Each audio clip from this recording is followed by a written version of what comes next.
How's it going? We'll just give a few minutes for people to join. It's probably going to be a fairly small group, so feel free to go camera on or off, whatever you prefer.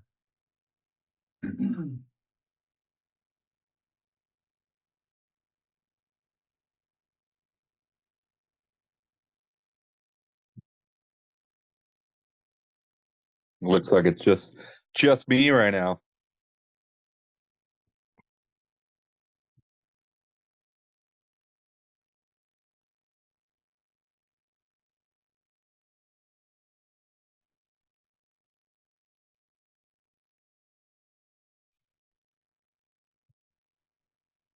Can you hear me better? Yep, you're coming in. All right, sweet. Look, it's probably going to be a fairly small group. There's like 6 of us here now, so a few more might pop in. We'll wait a few minutes. Feel free to go camera on or off, whatever you prefer. I'm just going to get my. We're going to be together here for 30 minutes, and then I'll open it up for questions at the end. If anybody has questions, all I ask is that during the bulk of it, you can mute yourself just so we don't have to get any cross audio or anything like that. All right.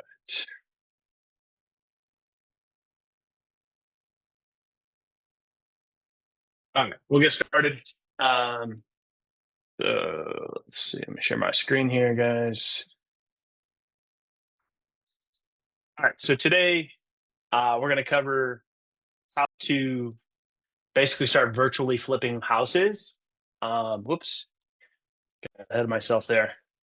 And potentially make 30,000 on your first flip. A couple things. People are probably wondering, well, how are you going to buy houses with no money down? We're definitely going to cover that today. And then where did you come up with this $30,000 number? I flip houses in. Let's see, we got some more people joining. If you don't mind, turn your audio off. So we're getting across. Thanks, appreciate it. So I did quite a few deals last year. Many of them I did with no money out of my own pocket. So we'll go over some of that stuff here. And the average that I make on flips is about 30,000. Sometimes we make more. Sometimes we have 6-figure flips. But again, every house that I've flipped, I have never stepped foot in the house. I flip houses in St. Louis, Missouri. I've never even actually been to St. Louis, Missouri. So today's going to be sort of teaching you what I've learned through flipping houses virtually so that you can do it yourself as well. And at the end, we'll open it up for questions as well. All right, so here's kind of a quick agenda. I'll tell you a little bit about who I am. I'll give you sort of step-by-step how I virtually flip houses. I'll show you the exact tools that I use. I'll even give you a real deal example. And I'm also going to open it up for Q&A and give you some sources. But I want to switch one thing real quick. I have 2 screens going here, and I've got this on the other screen. So it probably looks like I'm not looking at the camera, which is a bit awkward. So give me a second here. And we'll get this fired back up. All right, there we go. Okay, so oops. All right, so a little bit about myself. I'm an entrepreneur. I've been an entrepreneur for I guess 13 years now. I've had 2 exits. I've personally analyzed over 700 plus deals. Just last year alone, did 40 deals. On track to do about 90 this year with a small team. I've never been to any of the houses that I've ever flipped. And I personally own 30 rentals in the market that I flip in as well. So Clint, who's also runs the co-founder of our community, he's one of the first people that I actually mentored. I think he might be running a little bit late, but he's going to be here as well. He's been an entrepreneur for a while. He has 1 exit. He's analyzed over 200 plus deals. Clint, there you are. Perfect. Just on time. You want to tell folks a little bit about yourself? Yeah, sorry about that. Yeah, definitely. So, real estate wise, like I was a commercial real estate broker. Unfortunately, about not too long after the financial crisis, so kind of put my real estate ambitions on hold at the time. But a lot of family connections and relationships in the world, in the real estate world. Um, and so spent a lot of years in sales and turning around some businesses, scaling them. Few years in tech, kind of receiving end of some layoffs, not due to performance. So kind of just frustrated with all of it. And my last job at a publicly traded company just didn't feel like it was worth my time. Collin and I have history. We worked with each other over the past 4 years in various businesses. Saw how much money he was making. And I was like, holy shit, let's give this a go. Um, and yeah, so hit it really hard. Had some early success and pump the brakes for a little bit, and then now we're kind of back aggressively going after it. It's been a year of ups and downs and a lot of learning. But yeah, I definitely enjoy it, and it's just, it's honestly it's been great. I'd say I don't know who's on here looking for like a way out of their day job. Like it's definitely not been easy, but I absolutely love it. Yeah, and just to give people some context, like doing, Clint's business model is more focused on wholesaling, which we're going to be covering in next week's webinar. So he'll be pretty much hosting that one. And just to give some context, like doing 90,000 in assignments in your first 90 days is pretty impressive. Most people take some 90 days just to get their first deal. And depending on what market you are, spreads and assignments fees are different, but 90K in assignments in your first 90 days is like very, very impressive for anybody that's focused on wholesaling. But today we're talking about flipping. So what is virtually flipping? You're going to find a house, you're going to fund it, you're going to fix it up and flip the property and do it 100% remotely. So that means, never going to the house, never walking the house at all. Okay. And so, like I said, I did 40 deals last year, never been to St. Louis, never stepped foot in any of the houses that we flipped or purchased. But the key to doing it successful is controlling the process without having to do the work. Okay. So I actually now don't even manage. Like I said, I have a small team now. So we can do a lot more deals because I actually have somebody who manages the virtual flips for me. So I do very little. Once the contract is signed and we get that property, we have a process built out and somebody who handles and owns each part of that so that it doesn't take up very much of my time. Now, the main thing that you have to focus on in order to make profit on these flips is to find discounted deals. Okay, so all of the deals that I purchase, we buy off market, whether that's through our own direct to seller marketing, whether that's buying off market deals from agents that do off market transactions, or we even buy from wholesalers as well. Okay, so that also is a part of our business. Okay, you need to manage these things in a smart way. So you have to be very conservative with running your numbers, making good decisions, and then ultimately you want to sell that property for the highest profit potential. Okay, so in order for all of these things to work, just to kind of recap, you're getting good discounted deals. Okay, you have a process that you stick to manage that flip, making sure that you're on budget and in a reasonable timeline.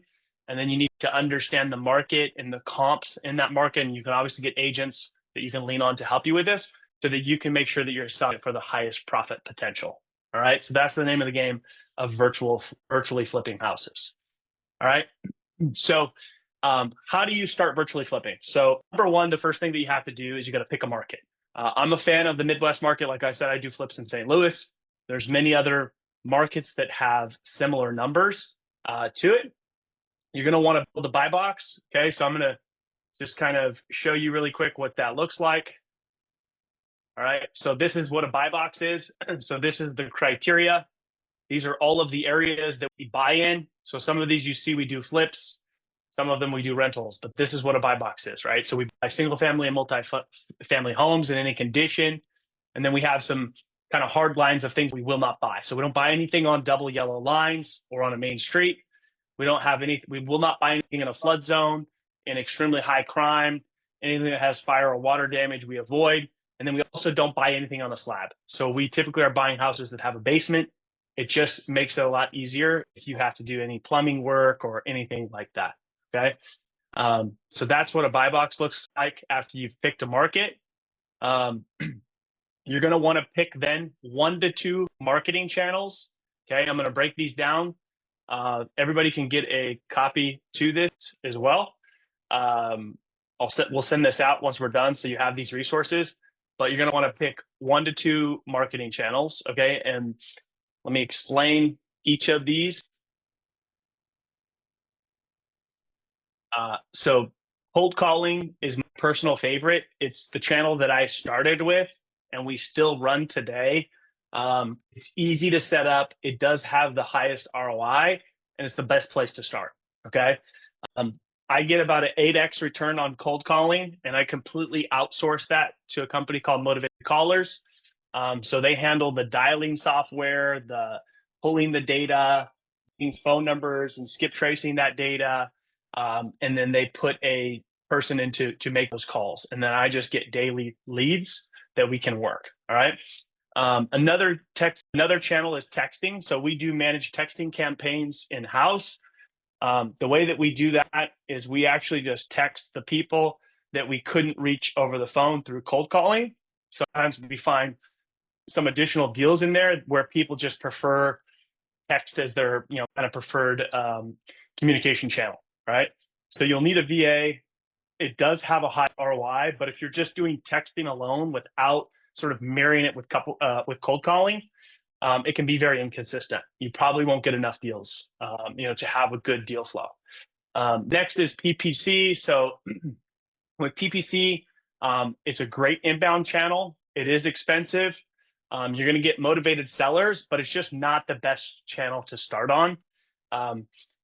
Typically, when somebody comes to you through inbound, they are reaching out to multiple people. Okay, they are looking to sell quickly, and you're going to be going up against people that most chances are going to have more experience than you.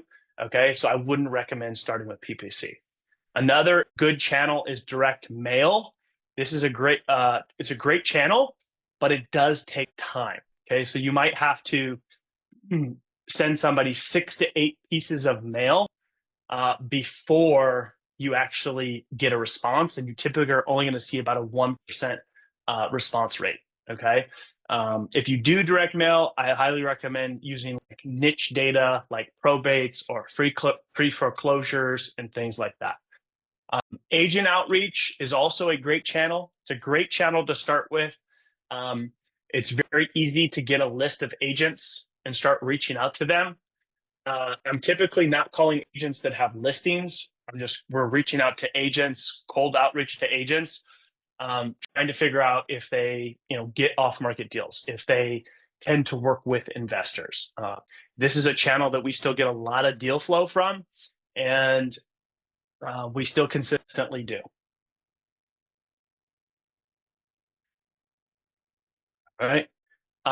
So this was kind of probably the reason a lot of people might have shut up is how do you buy these houses with no money, right? Okay, so I'm going to give you all of the options.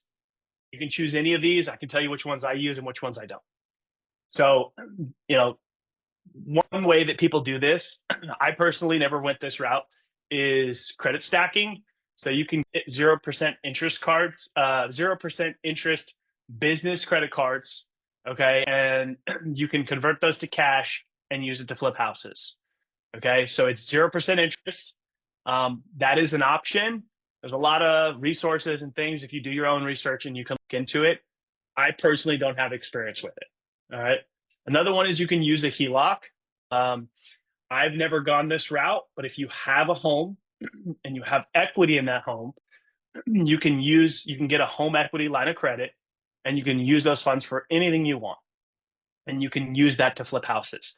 Now, I only recommend a home equity line of credit if once you've kind of had some experience, or if you just really have, if you've done a couple flips, it could be a good option. And the reason I say it that way is because you don't want to risk putting yourself in a hole or debt or anything like that personally, until you have some experience and you have some reps in flipping houses. Okay? So it is a way to buy houses with zero money out of your pocket.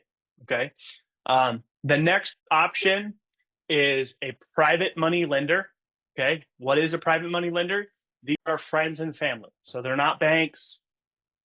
They're not companies. These are people that have money, that know, like, and trust you, that would be willing to invest in something that you do. Okay. Just kind of a bonus tip here. You know, a lot of times when people hear private money lender, they think these are rich people, really wealthy people. Not necessarily. If somebody's been working many years at a job, they might have a IRA or a 401k. They can borrow money from that 401k that's probably getting a single-digit conservative return. They can pull money out of that, fund your project, and then once your project is completed, maybe you pay them a 10% return, then they would put all of that money that they borrowed from their 401k plus the profits back into their 401k. So it's a great way for people that you know that have built up, you know, retirement funds to get higher return and increase their tax-free money through their 401k. Okay, so that's how private money lenders work. Sometimes people can get a little uncomfortable asking friends and family for money. Maybe that's not where you want to start. The next option is a hard money lender. Okay, so there are hard money lenders that will fund your deal even if you have no experience flipping houses. Okay, now you're going to pay a higher rate. The more experience you have, the better rates you're going to get. And then you might have other options like fix and flip loans. Okay, but fix and flip loans do require you to put money down. Hard money lenders are people that are typically going to charge high interest and high points in order to fund your deal. But if the deal is discounted enough and it pencils, it's fine. Like, don't get wrapped up in how much you're spending on interest or how much more you could make if you weren't paying those fees for a hard money lender. Okay, so I have preferred hard money lenders that I use. This is how I fund many of my deals. And it's allowed me to be able to scale pretty quickly. All right. So now this slide is a bit overwhelming, but I just wanted to give everybody kind of a broad picture of all of the marketing channels that exist. Okay, so you have like the free options over here, you have the outbound options over here, and then you have sort of the inbound options here. Okay, so these are all the marketing channels that exist today. Like I said, my preferred way to start is with cold calling. Okay, and anybody who's wanting to get started, we have a cold calling company that we recommend. I've been using them since I got started. They have produced many leads for me. I get over a 10x return on their leads, specifically with that agency. And they have also found me 3 6-figure flips. Okay, so I think cold calling is the best place to start for anybody who's wanting to get started. So now it's really important to understand how to analyze your deal. How do you know if you're actually going to make money? I'm actually just going to show you some real live examples. All right. So this is a software called Deal Check. Okay. It's very inexpensive to get set up. I'm going to show you real deals that we have analyzed in here. And so the idea is, if it's a good deal, you're going to see a green, all green, like this one here. This one passes the mark for us. Okay. If it's red, it'll tell you why it's red. All right. But I'm just going to actually break this deal down. All right. So when you're looking at a deal, you plug the address in. You're going to put in your purchase price, the price that you're paying for the house, what you think you'll sell it for. Okay. If you're using financing, so if you're using credit stacking, or if you choose to just use your cash, which you could do as well, you would turn this off. Okay. But this is going to have, you put all of your cost associated with the loan here. Okay. Your interest rate and so on. Okay. Your rehab cost that you're going to put in here. And it's going to break down everything for you. Okay. You have your selling cost when you sell the property, and that's going to give you all of your numbers. Okay. So this is what I use.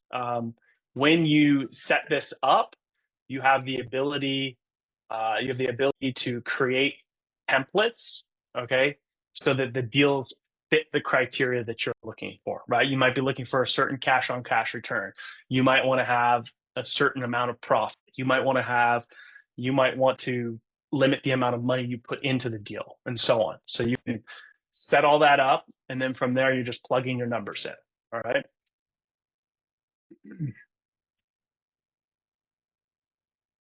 All right, going back to the presentation here. Okay, so the tools that you need, all right? So just to keep it super simple, like very simple, you don't need a lot. You do need a CRM, okay? You can use Google Sheets. Google Sheets is, if you're just trying to do a couple of flips a year, maybe Google Sheets is good enough. If you're really trying to build a business around it and you're going to hire a cold caller, okay, then you might want a real estate specific CRM. Recently is what I use, okay? And then if you're going to pull data, like maybe you're going to do cold calling yourself, if you don't have budget to hire a cold caller and you want to make cold calls yourself, then Deal Machine is the best tool that I've found for pulling data, and I've tested them all. There's other ones. There's Batch Leads, PropStream, PropWire. There's a bunch of them. Deal Machine I found to have the best data, and they have the best filters, where we get really granular with when we're pulling data. And I found that Deal Machine accommodates, kind of what we're looking for, where some of the other platforms do not. Deal Check is the software that we use for analyzing deals that we just looked at. So this is it. You just need these 3 tools. This is everything that you need to start flipping houses from a tool standpoint. Now, let's say you get a deal. How are you going to actually make sure that it's profitable and manage it remotely? Couple of things. You want to have an airtight contract with your contractor or your GC, general contractor. That there's a contract that we use that protects us and the relationship with the contractor. There's kind of 2 things that I'll call out. Well, 3 things that I'll call out that are really important to have in your agreement with whoever's going to be doing the work on the house. Okay. You want to have a clear set end date and scope of work. Okay. So those are kind of one thing. Now with the end date, a couple of things to that. What I do to keep my contractors motivated is if they finish before the end date on the contract, and this is a date that we both agree on, I give them a bonus. Okay. If they finish past the end date, there is a penalty, a per day penalty. Okay. And I found this to be really helpful for keeping people on track. Okay. The other thing is you want to make sure you're getting updates weekly. Okay. From your contractor, photos, videos, you can see the work progressing. Okay.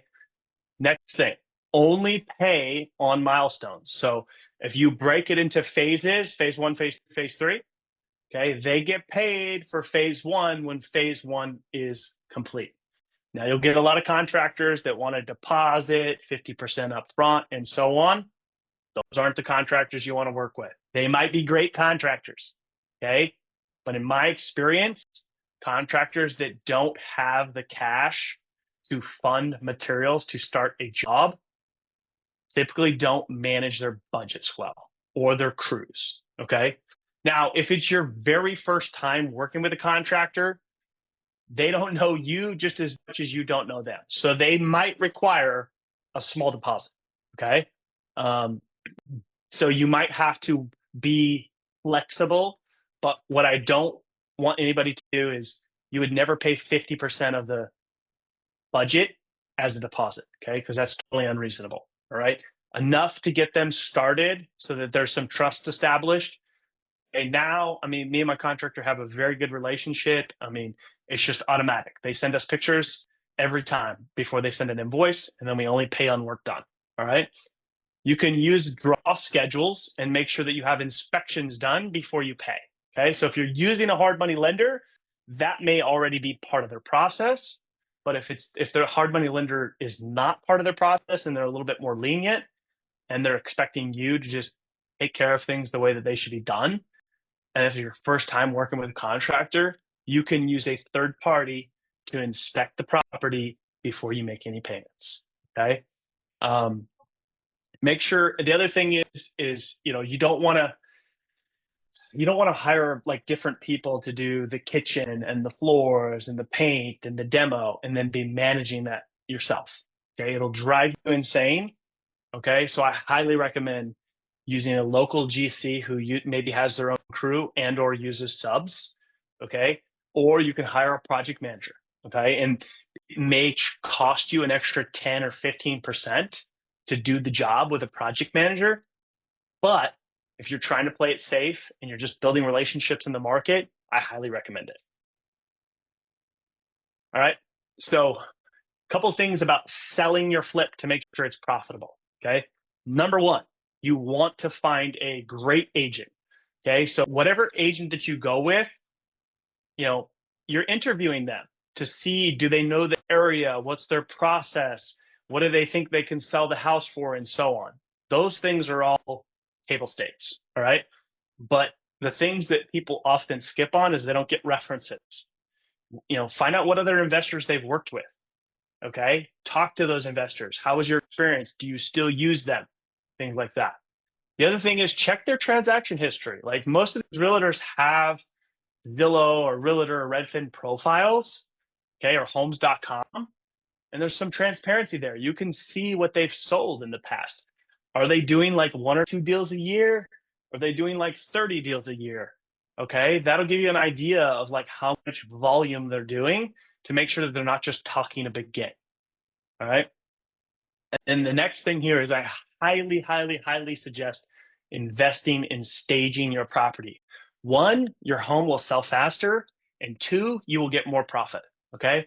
People go into an empty home, they have a hard time getting that warm feeling or visioning what it would look like furnished, and staging solves that. Okay. You're also going to get better pictures. You're going to attract more people. There's just a number of reasons. There's some exceptions to that. If you're flipping in like C- neighborhoods, you might not need staging. It's just a different demographic of buyer. And so, but for the most part, you want to stage your house. Okay. Understand offers. Okay. You really need to understand what terms, price, and timeline. Okay. Not every offer is equally. Okay. So you have your, say, the best offer would be a conventional offer, right? An offer where somebody has been pre-approved for a conventional loan. Okay, then you have like FHA and VA and all those. Those are a longer process. Those have a higher likelihood of falling out based on like finances or people getting cold feet and stuff like that. They're all pre-approved, okay, but a conventional loan is the best. Also, typically a deal should be able to close in 30 days or less. If for some reason it's not 30 days, you'd want to know why, right? Maybe the lender that they're using is not a great lender, right? If they don't have a great lender, it's going to be a messy transaction. The other thing is terms, okay? Understanding what contingencies are there, like what is the inspection contingency, okay? Once you get your contract signed from your flip, even if you get a full asking offer, often those offers might come with credits, requesting credits, right? They might come with some contingency timelines that are longer than usual, okay? This is where it helps really having a good agent, but it's also good to know these things yourself, right? I know we're kind of coming up on time here. I was going to show you a real example of a house that I flipped that we did pretty well on.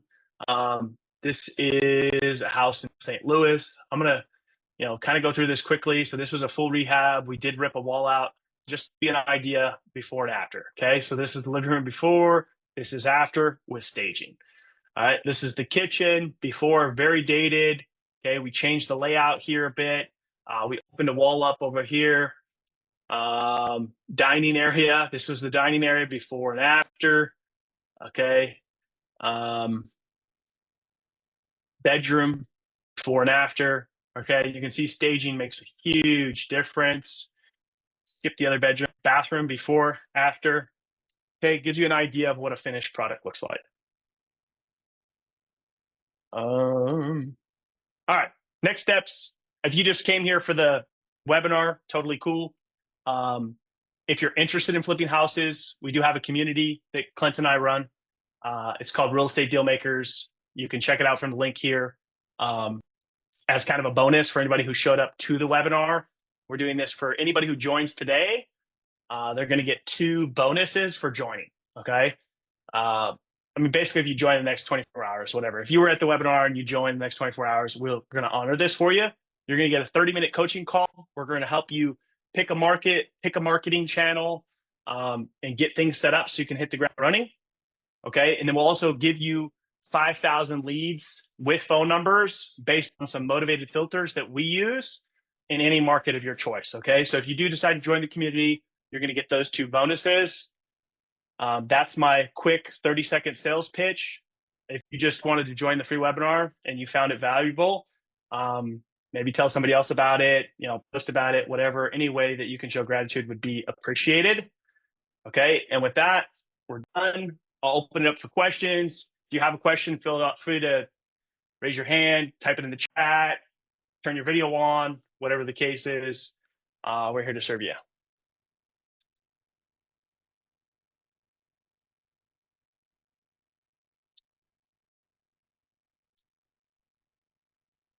Let's see here. Any suggestion? Okay, so Bradley's got a question. Any suggestions on estimating rehab costs? Yes, we have a calculator that we use for this.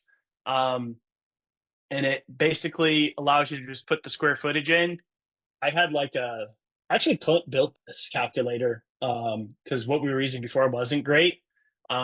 It's a skill that takes time, but just generally, I can show you kind of behind the scenes a little bit of what that looks like. Let me see if I can pull it up really quick.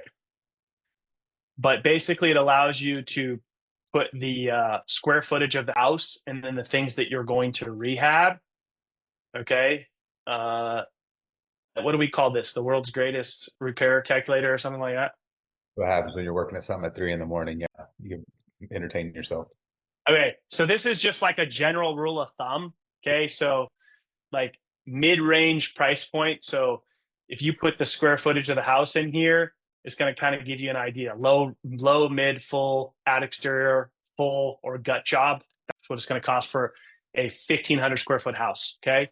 Obviously, if you get a house under contract, you have an inspection period, or you can have a contractor get you a bid before you put it under contract. Okay, so those are kind of the 2 things.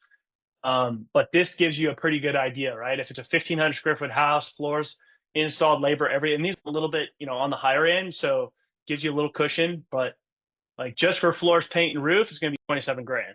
All right. If you're doing a kitchen, 10 grand. If you're doing a bathroom, 6 grand. Windows are $450 a piece installed. You have all your systems, you have your appliances, and then I always add a 10% contingency for anything else that comes up. But the main point here is you want a contractor or multiple contractors to give you a bid before you close on the property. Next question. So that was Bradley. Thanks for your question. How do you guys approach comps for determining ARV? Good question. So it depends on what market you're in. So you have disclosure states and non-disclosure states. So there's some states that won't show you the sold price, but you'll only see the list price and you'll see that it's sold. Okay, so comping properties is to be a whole nother webinar. We have a lot of information in the community about comping properties, the tools that we use, things like that. The calculator that we have even has the ability where you can define comps. We have rules on comping, so same, within the same year build style, same subdivision, don't cross any major rows. Like there's a whole list of rules that you follow to find the best comps. And then you're going to take the sold price of those, figure out what the price per square foot is, and then apply that to the square footage of your house to have a kind of, to have an ARV or after repair value of the house. All right. So hopefully that answers your question. David, thank you. All right. Next question. from MH. How do you avoid runway cost eating into profit when it comes to getting staging, setup, subs involved? Okay, so good question. So, like I said, when you're getting your bids, you should have multiple bids from a contractor when you're getting started until you find one that you just like or love. Okay, like I love my contractor. All right. But you also want to have a 10% contingency. So whatever your budget is, you add a 10% buffer in there for anything else to come in. Staging is part of your cost. So you will, like my contractor, when he sends me the bid, he puts a contingency in there and he puts staging in the budget. So whatever he sends me, I know that's my all-in cost to get that thing listing ready. My agent pays for the pictures and marketing and all of that, so I don't pay anything on that. Also, you need to know your closing costs, right? But the calculator accounts for all of that stuff. All right, so hopefully that answers your question. All right. David said he's in Ohio. Ohio is a great market. I don't know what part of Ohio you're in, but Ohio has a lot of great markets for flipping or wholesaling or both. Greg says, thank you both for your time and insights into the process of virtual flips. When it comes to choosing a market, what type of data do you consider? Good question. We have a lot of resources in the community in helping you pick your market. I've identified like the top markets for wholesaling, top markets for flipping, top markets for doing BRRRR method if you want to buy rentals, and then also the top markets for Section 8 rentals, which is something that I do. In addition to that, there's a couple of tools. It used to be a very like manual process, but there's a couple of tools that do market research for you. I don't remember. There's one that I actually just came across recently that I thought was pretty awesome. I don't remember the name of it. Clint, do you remember the name of that market research tool that we found recently? Let's see if I can find it really quick. I don't know. Feel free to ask any other questions. And again, we're going to do the same time next week, more focused on wholesaling. And Clint's going to be running that one. Okay, so picking your market. Okay, so yes, there is. So you could do Reventure. Okay, so Reventure is an app that helps you do. I'll drop this in the chat. This is a tool that helps you do market research, which is pretty awesome because it used to be a very manual process and you'd have to go to multiple places. All right. I think that's it. Any other questions? Other questions? David said, thank you. Thank you for attending. Let's see here. I will drop the link to the community for anybody who wants to join. And like I said, you're going to get a free 30-minute coaching call helping you pick your marketing channel and get started. All right. And then you also will get 5,000 records with phone numbers in any market of your choice. And that's if you join within the next 24 hours. And also, right, it has all the details from A to Z, wholesaling, fix and flip, all the tools we use, the markets we recommend, everything. Yep. And we pivoted to lifetime access, correct? Yes. Yeah. So the community, you sign up, you have lifetime access to that. So we do weekly calls where we cover a topic and then open it up for questions. And then basically inside the community, you have all the content on how to pick a market, how to choose your strategy, everything on wholesaling, flipping, Section 8 rentals, BRRRR method, acquisitions, marketing, agent outreach, all the tools we use, how to build a VA team, scripts, contracts, SOPs, dispositions, KPIs to track, and you get lifetime access to all that stuff. And we're doing deal breakdown, posting deal breakdowns as well that we're actually closing. All right. I think that's it. If anybody doesn't have any more questions. again, if you're just here for the free webinar, no problem. Appreciate you. Thank you for showing up. If you don't want to join, no worries. You can give us some love on LinkedIn or something. I don't know. Anything would be appreciated. Clint, anything else you want to add? I would just say, you know, if you're considering real estate and not ready to pull the trigger now, we are on LinkedIn ramping up, you know, sharing some kind of deal breakdowns, sharing also kind of the good and the bad. Like obviously, right, you have wins. So all that to say is like at minimum, if you are interested but not ready to make moves now, feel free to follow both of us as we do are going to continue to ramp up real estate related content. Basically, we're trying to give 95% or more of everything away for free, and just those that need help, you know, come to us when the time's right. Yep. And then will the slash be something you can say? Yeah, we can send you the slideshow here. If you send me a DM, I'll send you the slide deck. I don't have a better way of doing that at the moment. So if you send me or Clint a DM, we will send you the deck. No problem. All right, awesome. Thanks everyone. Last chance. Any questions? If not, we'll wrap it up. Thank you, guys. All right, thank you. Guys.